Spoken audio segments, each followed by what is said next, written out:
Hello and welcome to a new episode of the Ghoulish podcast.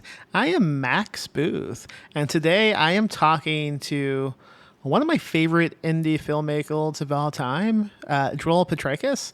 He's a Michigan-based filmmaker who has just made some of the coolest shit I've ever seen, like Buzzard, Relaxer, Ape.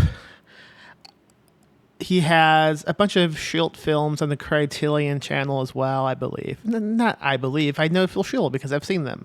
I love all the stuff he's made, and I am talking to him today to promote his latest movie, which is already out. It's out right now.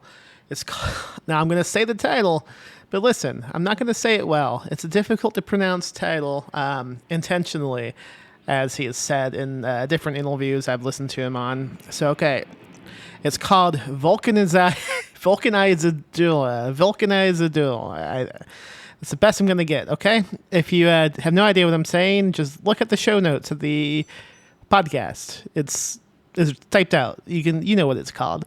I'm not going to say it again. I'm talking to Joel Potrykus about his new movie. Mostly just questions about that movie, but it also branches out into some conversation about Faces of Death. We talk a little bit about indie filmmaking on a low budget. We talk about finding pornography in the woods. It's a quick conversation, only 20 minutes long. It's as long as we had. When you talk to people with like an official publicist, they usually just give you 20 minutes, and I try to take advantage of it. Beyond that, I don't know. If you're a local to San Antonio, we do have a bookshop in Selma called Ghoulish Books. Just an FYI, we have a few events coming up that you might be interested in. On June 27th, a Friday, we're doing a book release for John Baltusberger's new novel. Lucas Mangum will be in conversation with him. And then on the 28th, we have a monthly free spooky movie night. 7:30 pre-show, 8 o'clock showtime. Movie's always a secret. We don't tell you what it is until showtime. But a quick hint, it is Pride Month. This is a bisexuals rejoice type of movie. And it was also featured in a great nonfiction book called It Came from the Closet. Those are the two clues I'll give you. Oh, I'll give you one little clue. When it came out, it was pretty much universally panned.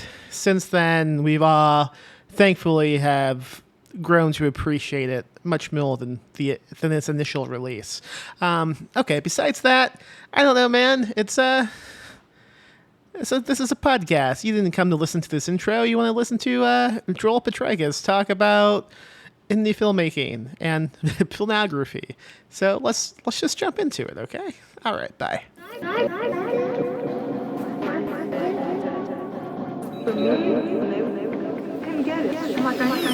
Thank you for doing this episode. I am a huge fan of everything you've made, and this is probably my favorite movie of yours that you've made. It's so great. I Thanks, um Max. That's good. I'd love to hear that. Thank you. I want to jump in immediately and ask you about Faces of Death, which is a movie referenced in this quite a bit and also in the promo material. What is your relationship with Faces of Death?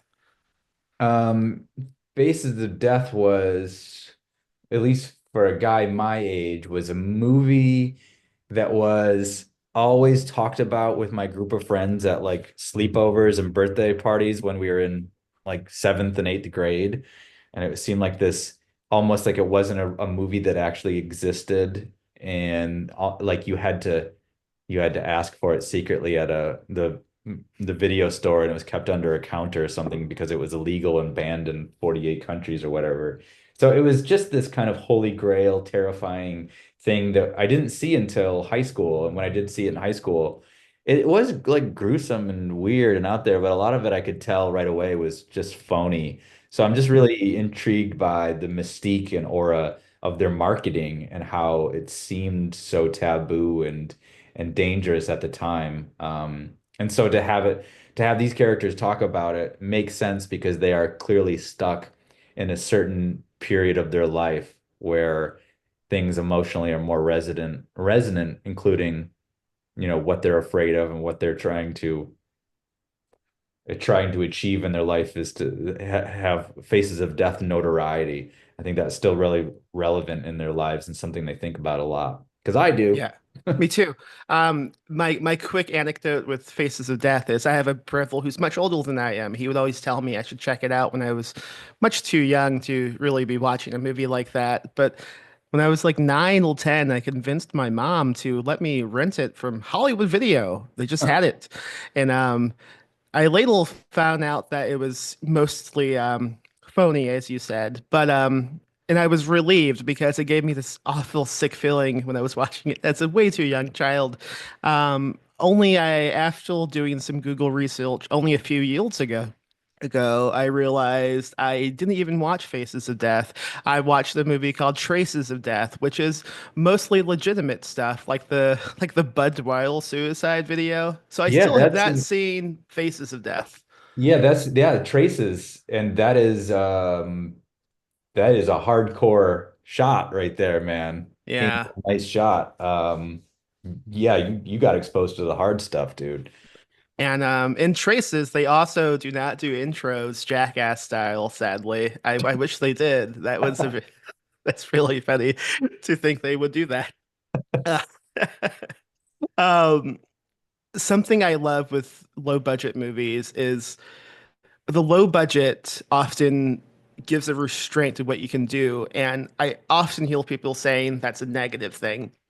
But I feel like the restraint of a low budget movie is such a positive thing in some aspects because it helps you create something more intimate and personal. And I find that in all of your movies, I love like limited settings, limited casts. Is that something like, say, if you had, I don't know, like the freedom, like the biggest budget possible, how do you think that would affect the types of stories you're telling? Because everything you've made that I've seen, which is everything, I think, at this point, including like the Criterion short films, Unemployed is fucking great short film. I wish that was a sitcom that I could just watch every week. Um, yeah, I mean, like, what are your thoughts on like low budget, like how that creates restraints, but on a positive scale? Yeah, I consider myself a pretty lucky because when I was younger and I would watch, I mean, I love Star Wars and Indiana Jones, but when I watched those as a kid, I was never like, that's what I want to do. I want to make a Star Wars movie. It wasn't until I saw The Evil Dead and I could see how they made that movie. I could feel like, oh, that just feels like somebody carrying a camera. This feels like a group of friends. And so that's what really started to inspire me to become a filmmaker is when I saw the low budget films that made it feel possible. And then when I got a little older, I would see like early Jim Jarmusch movies, Stranger Than Paradise, Down by Law, and then like Gummo by Harmony Korine. Those were all the movies that were really speaking to me and making me feel like, yeah, Joel, you can do this. You can be a filmmaker. You don't need a crane and you don't need 100 feet of track. It was just all of the resourcefulness that I think played hand in hand with the music that I was listening to at the time, which was like the new wave of punk rock or grunge, whatever it is, that felt homemade and like DC hardcore and things like that. It just felt like it was a grassroots kind of way to come up with your friends and be relevant to a small group of people in the country or the world. That's what still kind of drives me is this idea that I can live in Michigan, have shots in my movies that are 5 minutes of a fire burning and nothing happening, and no one's going to tell me you have to cut that out or trim it down. I can make it the exact same way that's in my head with zero interference. And I think the more money you get, the more interference you get, and kind of the longer, the slower the process. And I'm an incredibly impatient and lazy filmmaker. Like I just want to shoot it and move on. Like I don't need to fuss all day on one single shot or every single little minute thing. I want to just capture the feeling and then move on before it starts to feel artificial and phony. And I think sometimes when you have more money, you have more crew, you have more equipment, and there's just so much more fussing that needs to happen from everybody that I don't want to be a part of any of that kind of filmmaking. Yeah. So that makes sense. The decent chunk of this movie just kind of involves you guys fucking around in the woods for a long time.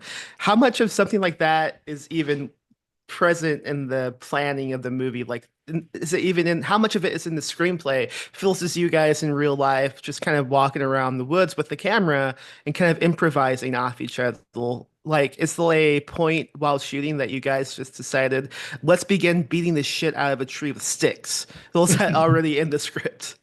So weirdly, we had a I had an outline. I didn't even have a fully fleshed out screenplay for this, but it was like that. Like scene two, Derek and Marty fuck around in the woods for a while. Scene three, Derek and Marty walk around, around in the woods. And I had in my back pocket a stack of index cards, and on every index card was like something to talk about or something to do. And I would pull it out and be like, okay, we're gonna bash sticks against the tree. Adam, DP, go over there, just shoot it. Let's get some good foreground. And then Josh, just bash sticks. I don't know. And then just follow my lead. So a lot of times Josh was just kind of reacting in off of what I was doing as Derek. And I just a lot of times would tell him, you don't need to say anything. I want you to just be the quiet one for a long time, and I'll just ramble about, and I'd pull out an index card. Oh yeah, the time that somebody would dump dead fish into the woods. That's what we're going to talk about. Okay. You got it? All right. Let's roll cameras. And again, you don't have that luxury and freedom when you have a huge budget because everything needs to be planned out perfectly. So, yeah, you're kind of right. We knew where we were going narratively, but in that course, there was a lot of breathing room for me to, as Derek, just kind of, we'll say, build the character. And you two have been making movies a long time together. Like, do you think you could have done something like that with anyone else? I mean, you guys have that established chemistry both off camera and on screen. I mean, it fits so naturally, I think. Good. Yeah, I wasn't supposed to when I first started thinking about the movie. I wasn't gonna play Derek. So, but I just kept bashing my head against the wall trying to figure out who else could pull this off and just ramble that I wouldn't have to direct them the whole time, and Josh would be comfortable with trusting them that they're going the right way.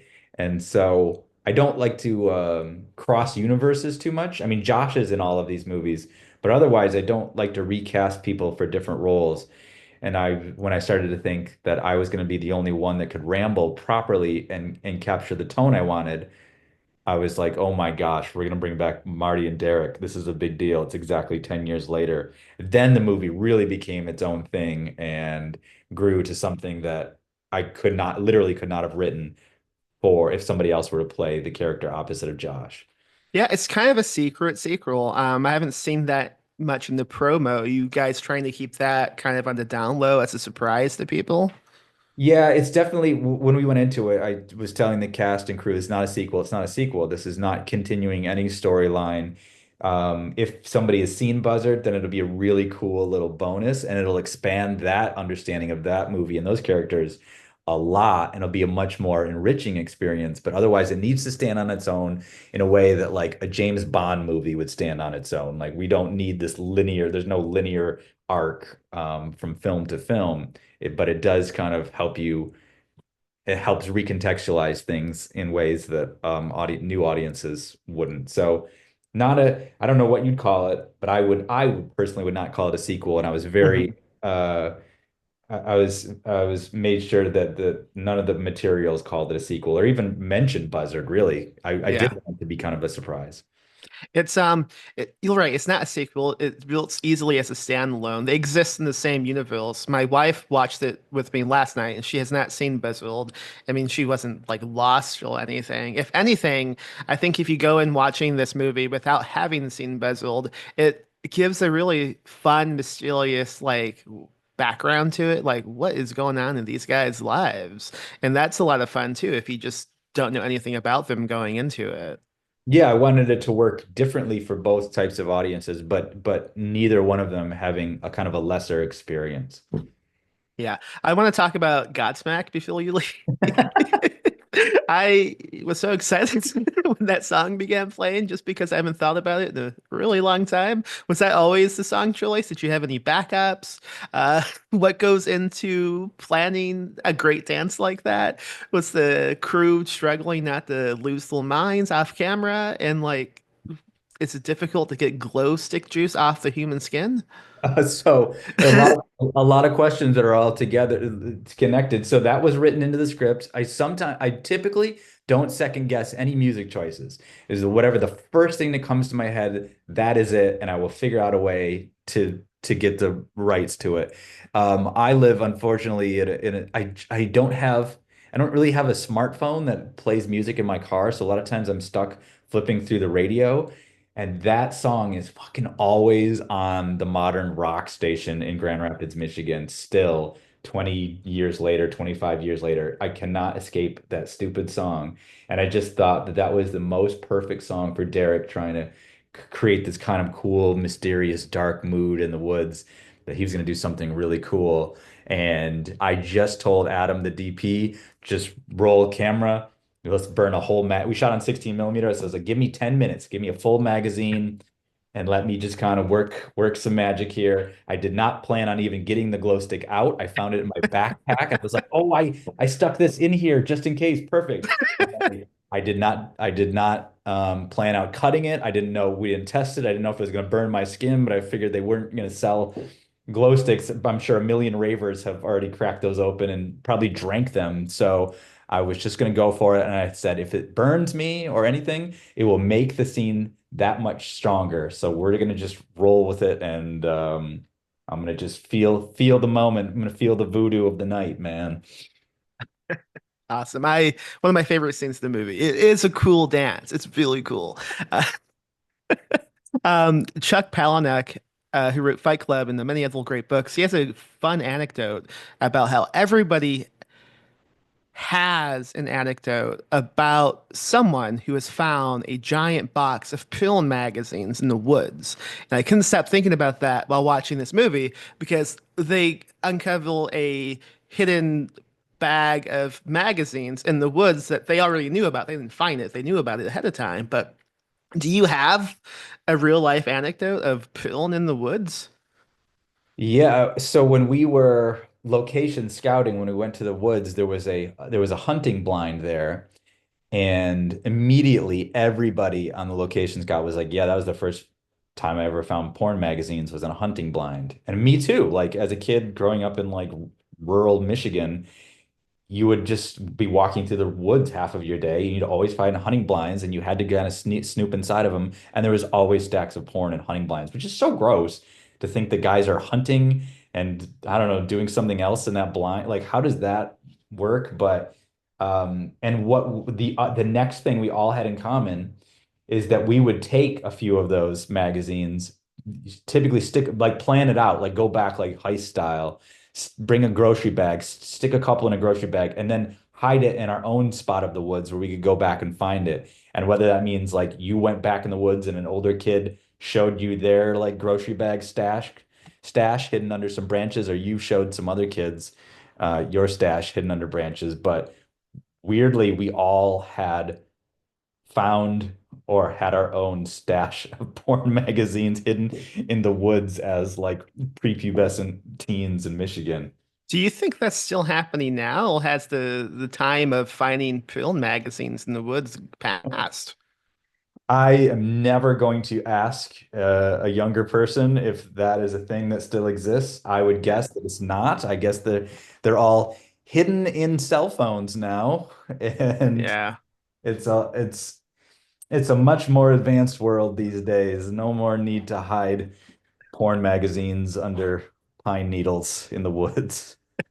What a sad time we live in. Oh, what a drag, man. They don't the kids today are missing out on the beautiful things in life, man. When I was a kid, we had to hide our porn magazines under branches and pine cones. If you really a kid listening to this episode, go into the woods, look for some pill, you might find some. Oh, there are yeah, that's a funny thing to think about. All the many secret treasure stashes of old 1980s porn magazines that are still hidden around forests today. I mean, There's a yeah, that movie there. There's a whole movie in just that, I feel. Yeah, it's like a fucking Stand By Me type of movie, but we just go out with that shovel looking for some film. Huh. Well, about wrapped up with time. The movie comes out May 2nd, right? Yeah, it sounds right. Yeah. Excellent. Any final thoughts about the movie you want to tell people before we wrap this up? Um, well, no, I'm not even gonna come up with some witty, clever thing. That's fine. They should check it out, and I'm sure I will read about your thoughts on Letterboxd as I always do. Any news about physical media at this point? Well, not yet. I'm sure it'll be happening. Probably, I honestly don't know, but Hmm. probably, maybe. I would guess fall, and we've got a lot of cool, deleted. Obviously, there's a lot of deleted scenes for this movie, and little things I can share on the physical media of it, but I don't know. Mm. Okay, fantastic. Well, thank you so much for your time. This was great, and I can't wait for other people to watch this movie. Thanks, Matt. Thank you. Bye. That's it. That's the conversation. I hope you go check out his movie. I tried not to spoil anything. I just go into it. Don't read anything else about it. You can rent it. Any of the places you rent movies, as he mentioned in the conversation, physical media probably sometime this autumn. Keep a lookout. I will definitely be buying a copy when it goes on sale. Yeah, that's it, man. Buy some books from Ghoulish, ghoulishbooks.com. Say Uncle came out a month ago, 2 months ago at this point. I don't know. Ryan C. Bradley's Say Uncle. It's really funny. I think you guys would like it. And why don't you buy my book? I wrote a book last year. It came out. I Believe in Mistral Bones. Probably the best thing I've written, I think. Maybe. I don't know. I think you should read it. Maybe leave a review when you finish. Tell your friends. Tell your enemies. Tell your loved ones. Tell your dogs. You don't you don't talk to your dogs enough. They want to know what you have to say. Talk to your dogs. All right. See ya.